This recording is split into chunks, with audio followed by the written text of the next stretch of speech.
Hello students, इस video में मैं क्लास 6 मैथमेटिक्स में आर डी शर्मा के क्वेश्चन सॉल्व करूंगा। पिछले वीडियो में मैंने चैप्टर 2 में सीसीई चैप्टर टेस्ट 1 के सारे क्वेश्चंस के सॉल्यूशंस आपको दे दिए थे। ठीक है, इस वीडियो में मैं उसके आगे से कंटिन्यू करूंगा, यानी सीसीई चैप्टर टेस्ट 2। ठीक है, चलिए शुरू करते हैं। तो ये CCE chapter test 2 question number 1, the greatest 5 digit number exactly divisible by 9 and 13 is. तो इसमें हमसे पूछा गया है कि सबसे बड़ा 5 डिजिट नंबर बताना है जो 9 और 13 दोनों से डिविजिबल हो। ठीक है, तो देखिए नंबर 9 और 13 से डिविजिबल है तो वो उनके एलसीएम से भी डिविजिबल होगा। ठीक है, अब देखिए 9 और 13 कोप्राइम नंबर है, तो कोप्राइम नंबर के एलसीएम आप कैसे निकालते हैं, आप उन दोनों नंबर्स का मल्टीप्लाई कर देते हैं। ठीक है, तो 13 इंटू 9 कितना हो जाएगा, 117। 13 की टेबल अगर आपको पता है तो एलसीएम आ गया 117। ठीक है, तो ये रहा 13 इंटू 9 117। अब क्या हमें सबसे बड़ा 5 डिजिट नंबर बताना है जो 117 से एग्जैक्टली डिविजिबल है, तो मैंने क्या किया, सबसे बड़ा 5 डिजिट नंबर ले लिया 99,999। ठीक है, उसको जब मैंने 117 से डिवाइड किया तो अब देख सकते क्वेश्चन आया 854 और रिमाइंडर बचा 81। उसके बाद मैंने क्या किया, जो रिमाइंडर है 81 उसको मैंने सब्ट्रैक्ट कर दिया 99,999 से, तो मेरे पास रिजल्ट क्या आया 99,918। ठीक है, और वही मेरा रिक्वायर्ड आंसर है कि जो नंबर है 99,918, ये सबसे बड़ा 5 डिजिट नंबर है जो कि एग्जैक्टली डिविजिबल होगा 117 से, और इसका मतलब है कि वो एग्जैक्टली डिविजिबल होगा 13 और 9 से। ठीक है, तो आपका क्वेश्चन 1 का आंसर कितना आया, 99,918, यानी बी ऑप्शन। अब next question, question number 2, from the numbers 2, 3, 4, 5, 6, 7, 8, 9 how many pairs of coprimes can be formed. ठीक है, तो हमें नंबर दिए गए हैं 2, 3, 4, 5, 6, 7, 8, 9 और बताने कि इन नंबर से कितने पेयर्स के हम कोप्राइम नंबर्स बना सकते हैं। ठीक है, कोप्राइम नंबर क्या होता है, वो नंबर्स जिनके बीच में जो हाईएस्ट कॉमन फैक्टर है वो 1 होता है। ठीक है, तो ये रहा क्वेश्चन नंबर 2। देखिए 2, 3, 4, 5, 6, 7, 8, 9। ठीक है, तो हमें पता है कि कोई भी दो कॉन्जिक्यूटिव नेचुरल नंबर होते हैं वो हमेशा कोप्राइम नंबर्स होते हैं। ठीक है, यानी 2, 3, 3, 4, 4, 5, 5, 6, 6, 7, 7, 8 और 8, 9, ये क्या है, कोप्राइम नंबर के पेयर्स ऐसे मिल गए। अब उसके बाद क्या किया, मैंने लेफ्ट साइड से लेना शुरू किया, यानी सबसे पहले 2 से लेना शुरू किया, फिर 3 से, फिर 4 से, फिर ऐसे ही बनाते गया। ठीक है, तो सबसे पहले 2 से बनाया तो 2, 3 तो हो चुका है, तो उसके बाद क्या है 2, 4 होगा नहीं क्योंकि HCF 2 होगा। फिर तो सबसे पहले क्या है 2, 5 आया। ठीक है, फिर 2, 6 होगा नहीं, HCF 2 होगा। फिर 2, 7 आया। ठीक है, फिर 2, 8 नहीं होगा क्योंकि HCF कितना आ रहा है 2 आ रहा है। फिर 2, 9। ठीक है, तो 2 से 3 मिले, 2, 5, 2, 7, 2, 9। फिर 3 पे गया मैं, 3 पे क्या है 3, 4 तो हो ही चुका है ऊपर, तो उसके बाद अगला क्या है 3, 5। 3, 5 में HCF 1 आ रहा है। फिर 3, 6 में HCF 3 आ रहा है तो वो नहीं होगा। फिर 3, 7 में HCF 1 आ रहा है तो वो होगा। फिर 3, 8 में भी HCF 1 आ रहा है तो वो भी कोप्राइम होगा। फिर 3, 9 में HCF 3 आ रहा है तो वो नहीं होगा। ठीक है, तो 3 कंप्लीट हो गया। फिर ऐसे 4 में भी गया। ठीक है, 4, 5 हो चुका है। 4, 6 में HCF 2 आ रहा है तो वो नहीं होगा। 4, 7 में 1 आ रहा है तो ये होगा। फिर 4, 8 में नहीं होगा, 4, 9 में होगा। ठीक है, तो 4 में 2 आ गए, 4, 7, 4, 9 ऐसे। फिर 5 में भी कर लिया मैंने। ठीक है, 5, 6 हो चुका है, 5, 7, 5, 8, 5, 9 तीनों में HCF 1 आ रहे हैं तो ये भी कोप्राइम नंबर्स होंगे। ठीक है, फिर 6 में देखा जाए तो 6, 7 हम ले चुके हैं, 6, 8 में होगा नहीं, 6, 9 में भी नहीं होगा क्योंकि 6, 8 में HCF 2 आ रहा है, 6, 9 में HCF 3 आ रहा है। ठीक है, तो 6 में और कोई कोप्राइम नंबर्स नहीं बन रहे। फिर 7 में देखा जाए तो 7, 8 और 7, 9। 7, 8 हम ऊपर ले चुके हैं तो सिर्फ 7, 9 आएगा। ठीक है, तो 7 में भी एक और कोप्राइम मिल गया 7, 9। फिर 8 में देखा जाए तो सिर्फ एक ही बन रहा है 8, 9, वो हम ऊपर ले चुके हैं। तो जितने कोप्राइम नंबर्स बन सकते थे वो सारे पेयर मैंने बना लिए। तो टोटल आप काउंट करेंगे तो कितने पेयर्स बन रहे हैं, 19 पेयर्स। ठीक है, तो क्वेश्चन 2 का आंसर है 19 पेयर्स, यानी ऑप्शन ए। ठीक है, अब next question, question 3, if the number 2, 3, 4, 5, a 6, 0, b is exactly divisible by 3 and 5, then the maximum value of a plus b is. ठीक है, तो जो नंबर दिया गया 2, 3, 4, 5, a 6, 0, b ये एग्जैक्टली डिविजिबल है 3 और 5 दोनों से। ठीक है, तो हमें मैक्सिमम वैल्यू बतानी a और b की। ठीक, तो ये रहा क्वेश्चन नंबर 3, 2, 3, 4, 5, a 6, 0, b मैंने नोटबुक में लिख लिया। ठीक है, अब देखिए ये नंबर 3 और 5 दोनों से एग्जैक्टली डिविजिबल है। 5 से डिविजिबिलिटी का आपको रूल पता है, लास्ट डिजिट 0 या 5 होना चाहिए, यानी b की वैल्यू हो सकती है 0 या 5। ठीक है, अब क्योंकि हमें b की मैक्सिमम वैल्यू लेनी है तो इसलिए मैं b की वैल्यू 5 ले लूँगा। ठीक है, अब देखिए 3 से भी डिविजिबल है नंबर, यानी सम ऑफ डिजिट्स 3 का मल्टीपल होना चाहिए, तो मैंने सम ऑफ डिजिट्स ले लिया 2 + 3 + 4 + 5 प्लस ए प्लस 6 प्लस 0 प्लस बी। तो इसमें डिजिट्स का सम कितना आ जाएगा 20 प्लस ए प्लस बी। और जैसे कि मैंने आपको बोला ए प्लस बी की मैक्सिमम वैल्यू निकालनी है तो बी की वैल्यू मैंने 5 पुट कर दी। तो 20 प्लस ए प्लस बी कितना आ जाएगा 20 प्लस 5 प्लस ए, ठीक है, यानी 25 प्लस ए। तो सम ऑफ डिजिट्स 25 प्लस ए आ गया। अब देखिए ए क्या है, एक डिजिट है, और डिजिट का कहाँ से कहाँ तक वैल्यू हो सकती है 0 से लेकर 9 तक। तो ए की वैल्यू अगर आप सबसे मैक्सिमम 9 भी पुट करेंगे तो 25 प्लस ए कितना आ जाएगा 25 प्लस 9 34। लेकिन 34 3 का मल्टीपल नहीं होगा, ठीक है, नंबर 3 से डिविजिबल हो तो सम ऑफ डिजिट्स 3 का मल्टीपल होना चाहिए, ठीक है। तो 34 से जस्ट छोटा नंबर कौन सा होता है जो 3 का मल्टीपल होता है, वो होता है 33। 11 इंटू 3 33 होता है। तो इसलिए मैंने 25 प्लस ए की वैल्यू 33 के बराबर कर दी, ठीक है। तो इससे क्या आएगा, ए की वैल्यू आ गई 33 माइनस 25 यानी 8, ठीक है। तो ए प्लस बी की वैल्यू कितनी आ गई 8 प्लस 5 इक्वल टू 13। तो यही ए प्लस बी की मैक्सिमम वैल्यू है। तो क्वेश्चन नंबर 3 का आंसर आ गया हमारा 13 यानी बी ऑप्शन, ठीक है। तो अब next question number 4, the HCF of 100 and 101 is. तो हमें 100 और 101 का HCF निकालना है। तो देखिए ये तो आपको पता है कि कोई भी दो या दो से ज़्यादा कॉन्जिक्यूटिव नेचुरल नंबर्स होते हैं उनका हाईएस्ट कॉमन फैक्टर हमेशा 1 होता है, ठीक है। तो क्वेश्चन 4 का आंसर आ जाएगा 1 यानी ए ऑप्शन, ठीक है। तो क्वेश्चन 4 का आंसर आ गया 1 यानी ए ऑप्शन। अब next question number 5, the LCM of 100 और 101 इज। तो हमें 100 और 101 का इस बार LCM निकालना है। तो जैसे कि मैंने पिछले क्वेश्चन में भी बताया कि 100 और 101 क्या हो गए, उनका HCF 1 है, यानी कि वो कोप्राइम नंबर्स हो गए। कोप्राइम नंबर्स का HCF 1 होता है और LCM कैसे निकाला जाता है, उन नंबर्स का प्रोडक्ट। यानी LCM निकालने के लिए मैं 100 और 101 का मल्टीप्लिकेशन कर दूंगा आपस में। तो 100 इंटू 101 कितना होता है 10100। किसी भी नंबर में आप 100 मल्टीप्लाई करते हैं तो क्या होता है उस नंबर के आगे 2 0 लग जाता है, ठीक है। तो क्वेश्चन 5 का आंसर आ गया 10100 यानी ए ऑप्शन, ठीक है। क्वेश्चन 5 का आंसर आ गया ए। अब next question 6, the greatest 4 digit number which one divided by 18 and 12 leaves the remainder of 4 in each case. तो हमें इस बार क्या बताना है, सबसे बड़ा 4 digit नंबर बताना है जिसे जब आप 18 और 12 से डिवाइड करेंगे तो हर बार रिमाइंडर 4 देगा, ठीक है, दोनों ही केसेस में। तो ये रहा क्वेश्चन नंबर 6, मैंने नोटबुक में सॉल्व कर दिया, ठीक है। 18 और 12 का सबसे पहले मैंने प्राइम फैक्टराइज कर दिया। 18 क्या होता है 2 इंटू 9 18 होता है, यानी 2 इंटू 3 इंटू 3। ऐसे 12 क्या होता है 4 इंटू 3 12, यानी 2 इंटू 2 इंटू 3, ठीक है। और प्राइम फैक्टराइजेशन मेथड से फिर मैंने इनका LCM निकाल दिया। LCM क्या आ जाएगा, 2 कितने बार रिपीट हो रहा है मैक्सिमम टाइम्स 2 बार, 3 भी कितने बार रिपीट हो रहा है मैक्सिमम टाइम्स 2 बार। तो LCM कितना आ जाएगा 2 इंटू 2 इंटू 3 इंटू 3 यानी 36। 4 इंटू 9 36 होता है, ठीक है। उसके फिर अगले स्टेप में क्योंकि हमें सबसे बड़ा 4 digit नंबर निकालना है तो मैंने क्या किया, सबसे बड़ा 4 digit नंबर यानी 9999 उसको मैंने इनके 12 और 18 के LCM से डिवाइड कर दिया, ठीक है, यानी 36 से। तो जब आप 36 से डिवाइड करेंगे 9999 को तो क्वेश्चन आप देख सकते हो 277 आ रहा है और रिमाइंडर कितना बचा है 27। फिर इस रिमाइंडर को मैंने इससे सब्ट्रैक्ट कर दिया 9999 से, तो आपका रिजल्ट कितना आया 9972, ठीक है। तो ये 9972 क्या है, सबसे बड़ा 4 digit नंबर जो कि 36 से एग्जैक्टली डिविजिबल है। अब इस नंबर में 9972 में जब आप 4 ऐड करेंगे तो कितना आएगा 9976, और यही हमारा रिक्वायर्ड आंसर है। 9976 क्या होगा, सबसे बड़ा 4 digit नंबर होगा जो कि जब आप 36 से डिवाइड करेंगे तो वो हम हर बार रिमाइंडर 4 देगा। इसका मतलब क्या होगा 18 और 12 से जब भी आप डिवाइड करेंगे तो हर केस में वो रिमाइंडर 4 देगा, ठीक है। तो आपका क्वेश्चन नंबर 6 का आंसर आ गया कितना 9976 यानी कि ए ऑप्शन, ठीक है। अब next question 7, the GCD of 2 numbers is 17 and their LCM is 765. How many pairs of values can the numbers assume. तो 2 नंबर्स हमें दिए गए जिनका GCD यानी ग्रेटेस्ट कॉमन डिवाइजर कितना 17 और उनका लोएस्ट कॉमन मल्टीपल LCM कितना 765, और हमें पूछा गया कि ऐसे कितने नंबर्स के पेयर पॉसिबल है, ठीक है। अब देखिए GCD ही असल में HCF है, मतलब ग्रेटेस्ट कॉमन डिवाइजर आप बोले या हाईएस्ट कॉमन फैक्टर बोले बात एक ही है, ठीक है।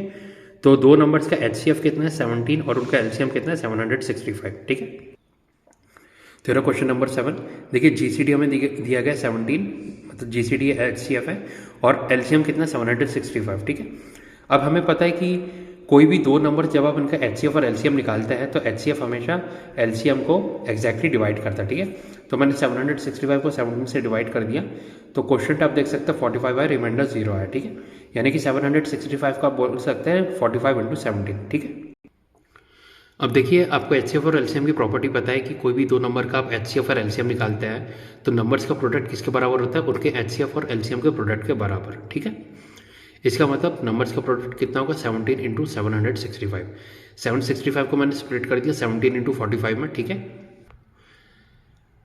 अब देखिए क्योंकि एचसीएफ हमें 17 दिया है तो दोनों ही जो नंबर है दोनों ही साइड 17 का फैक्टर होना चाहिए। ठीक है, तो आप देख सकते हैं मैं दोनों ही साइड 17 मतलब दोनों ही साइड में 17 लिखा हुआ हूँ। ठीक है, अब जो 45 है उसको मैंने फर्दर स्प्लिट कर दिया ब्रैकेट में, 9 इंटू 5 45 होता है। ठीक है, तो देखिए एक पॉसिबल पेयर कितना बन रहा है, 17 और 765 आपका एक पॉसिबल पेयर बन रहा है। ठीक है, और दूसरे पॉसिबल पेयर में क्या हो रहा है कि जो ब्रैकेट है उसमें से 9 इंटू 5 है ना, तो उसमें से मैंने 9 लेफ्ट साइड में ले आया। ठीक है, यानी 17 इंटू 9 एक नंबर हो गया और 17 इंटू 5 दूसरा नंबर हो गया। ठीक है, तो ये दो पॉसिबल पेयर बन रहे हैं। अब आपको डाउट हो सकता है कि अगर 9 को भी हम फर्दर स्प्लिट कर सकते हैं 3 इंटू 3 है ना, तो इसका जवाब होगा नहीं, क्योंकि जैसे ही आप एक 3 लेफ्ट साइड में रखेंगे एक 3 राइट साइड में रखेंगे तो आपका एचसीएफ चेंज हो जाएगा 17 से कितना हो जाएगा 17 इंटू 3 यानी 51। ठीक है, आपको एचसीएफ 17 ही रखना है, तो इसलिए हमारे पास कितने आ रहे हैं, सिर्फ दो पॉसिबल पेयर्स बन रहे हैं, एक तो 17, मतलब 17 और 765, और दूसरा पेयर कौन सा बनना है जो ब्रैकेट में 17 इंटू 9 और 17 इंटू 5। ठीक है, 17 इंटू 9 होता है 153, 17 इंटू 5 होता है 85, यानी 153 और 85 दूसरा पॉसिबल पेयर बन रहा है। ठीक है, तो आपका आंसर कितना आ गया, 2 पॉसिबल पेयर्स बन रहे हैं यानी ऑप्शन बी। ठीक है, अब next question number 8, number of factors of 1080 is.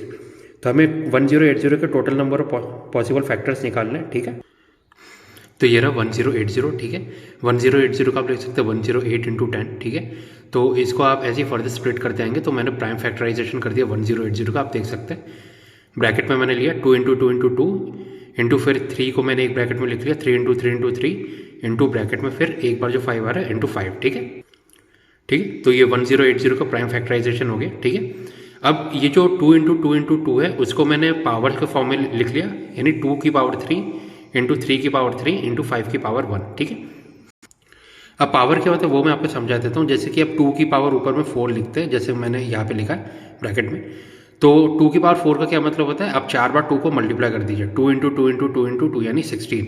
ऐसे 2 की पावर आप 6 लिखेंगे यानी 6 बार आप 2 को मल्टीप्लाई कर दिए। ठीक है, यानी 2 into 2 into 2 into 2 into 2 into 2। ठीक है, यानी 64। ऐसे ही 5 की पावर 3 लिख रहे हैं यानी 5 को 3 बार मल्टीप्लाई कर दीजिए, 5 इंटू 5 इंटू 5 यानी 125। ठीक है, तो ऐसे ही मैंने ऊपर किया 1080 के साथ जो उनका प्राइम फैक्टराइजेशन हो गया था। 2 3 बार आ रहा है तो इसलिए मैंने 2 की पावर 3 लिखा, मल्टीप्लाइड बाय 3 भी 3 बार आ रहा है तो 3 की पावर 3 लिख दिया, मल्टीप्लाइड बाय 5 से एक बार आ रहा है तो 5 की पावर 1 लिख दिया। ठीक है, पावर का मतलब उस जो बेस नंबर है उसको आप उतनी बार मल्टीप्लाई कर दिए जितनी पावर है। ठीक है, तो 1080 को जो मैंने प्राइम फैक्टराइज करके पावर के फॉर्म में लिखा तो कितना है 2 की पावर 3 इंटू 3 की पावर 3 इंटू 5 की पावर 1। ठीक है, ऐसा क्यों किया, क्योंकि देखिए जब भी आपको कोई भी गिवन नंबर हो और आपको बोला है कि उसके total number of possible factors कितने होते हैं, तो क्या कीजिए आप सबसे पहले जो प्राइम फैक्टराइज कीजिए और जो प्राइम फैक्टर्स हैं उनको पावर के फॉर्म में लिख दीजिए, जैसे मैंने 1080 को लिख दिया। ठीक है, 2 की पावर 3 इंटू 3 की पावर 3 इंटू 5 की पावर 1। अब टोटल नंबर ऑफ फैक्टर्स निकालने तो कैसे निकालेंगे, जो भी पावर्स है उसमें +1 ऐड कीजिए और उनका आपस में मल्टीप्लाई कर दीजिए। जैसे कि ये देखिए ये 1080 को मैंने लिखा था 2 की पावर 3 इंटू 3 की पावर 3 इंटू 5 की पावर 1, फिर मैंने पावर्स को लिया उनमें 1 ऐड किया। ठीक है, 3 + 1 3 + 1 और 1 + 1 और उसको आपस में मल्टीप्लाई कर दिया। 3 + 1 4 होता है। ठीक है, 3 + 1 4 और 1 + 1 2, तो 4 इंटू 4 इंटू 2 यानी 32, 4 इंटू 4 16 इंटू 2 32, और यही क्या होगा आपका रिकॉर्ड आंसर होगा, यानी 1080 के टोटल पॉसिबल फैक्टर्स कितने हैं 32 है। ठीक है, तो इसका आंसर आपका आ गया 32 यानी ए ऑप्शन। ठीक है, अब next question number 9, the HCF of first 100 natural numbers is. तो ये बहुत ही इजी क्वेश्चन है, जैसे कि मैंने आपको पहले भी बताया कि जब भी 2 या 2 से ज़्यादा कॉन्जिक्यूटिव नेचुरल नंबर्स का आपको एचसीएफ निकालने को बोला जाए यानी हाईएस्ट कॉमन फैक्टर, तो उसका आंसर हमेशा 1 आता है। ठीक है, तो क्वेश्चन नंबर 9 का आंसर आएगा 1 यानी सी ऑप्शन। ठीक है, क्योंकि आपको 100 कॉन्जिक्यूटिव नेचुरल नंबर्स का एचसीएफ निकालने को बोला जा रहा है। ठीक है, तो क्वेश्चन 9 का आंसर आ गया 1 यानी सी ऑप्शन। अब next question number 10, the least number exactly divisible bye 36 and 24 is. तो हमें पूछा गया सबसे छोटा नंबर निकालना है जो कि 36 और 24 से एग्जैक्टली डिविजिबल हो। ठीक है, अब देखिए नंबर एग्जैक्टली डिविजिबल है 36 और 24 से, इसका मतलब 36 और 24 दोनों ही नंबर के फैक्टर्स होंगे, ठीक है। या फिर आप ये भी बोल सकते हैं कि जो नंबर है वो 36 और 24 दोनों का ही एक कॉमन मल्टीपल होगा, और क्योंकि सबसे छोटा नंबर हमें निकालने को बोला जा रहा है, यानी 36 और 24 का आपको एलसीएम निकालना है, ठीक है, लोएस्ट कॉमन मल्टीपल। तो ये रहा क्वेश्चन नंबर 10। देखिए 36 का मैंने क्या कर दिया, प्राइम फैक्टराइजेशन कर दिया और इसको पावर के फॉर्म में लिख दिया, ठीक है। तो 36 होता है 4 × 9, ठीक है, यानी 4 का आप लिख सकते हैं 2 की पावर 2, 9 को आप लिख सकते हैं 3 की पावर 2। ऐसे ही 24 भी क्या होता है 8 × 3, यानी 8 क्या होता है 2 × 2 × 2, इसलिए मैंने 2 की पावर 3 लिख दिया इंटू 3 की पावर 1, ठीक है। तो दोनों का ही मैंने प्राइम फैक्टराइजेशन कर दिया और इसे पावर के फॉर्म में लिख दिया 36 और 24 का। अब एलसीएम क्या होगा, जो भी प्राइम फैक्टर में सबसे हाईएस्ट पावर है उसको ऐसे ही एलसीएम में लिख दीजिए, यानी 2 की हाईएस्ट पावर कितनी दिख रही है आपको 3, ठीक है। तो 2 की पावर 3 आ गया और मल्टीप्लाइड बाय 3 की हाईएस्ट पावर आपको कितनी दिख रही है 2, सो उसे मल्टीप्लाई करके 3 की पावर 2 से, ठीक है। तो लोएस्ट कॉमन मल्टीपल कितना आ गया 2 की पावर 3 इंटू 3 की पावर 2, 2 की पावर 3 होता है 8 और 3 की पावर 2 होता है 9, 8 × 9 72। तो 36 और 24 का आपका एलसीएम कितना आ गया 72, और यही आपका रिक्वायर्ड आंसर है, यानी 72 सबसे छोटा नंबर है जो कि 36 और 24 से एग्जैक्टली डिविजिबल होगा, ठीक है। तो क्वेश्चन 10 का आंसर आएगा 72, यानी कि बी ऑप्शन। अब next question number 11, find the HCF of all natural numbers from 200 to 478, ठीक है। तो ये सिंपल क्वेश्चन है, जैसे कि मैंने अभी बताया कि जब भी आपको दो से ज़्यादा कॉन्जिक्यूटिव नेचुरल नंबर्स का एचसीएफ निकालने को बोला जाए तो उसका आंसर हमेशा 1 आएगा, ठीक है। तो क्वेश्चन 11 में आपको 200 से 478 तक सारे कॉन्जिक्यूटिव नेचुरल नंबर्स का एचसीएफ निकालने को बोला जा रहा है, तो उसका आंसर आएगा 1।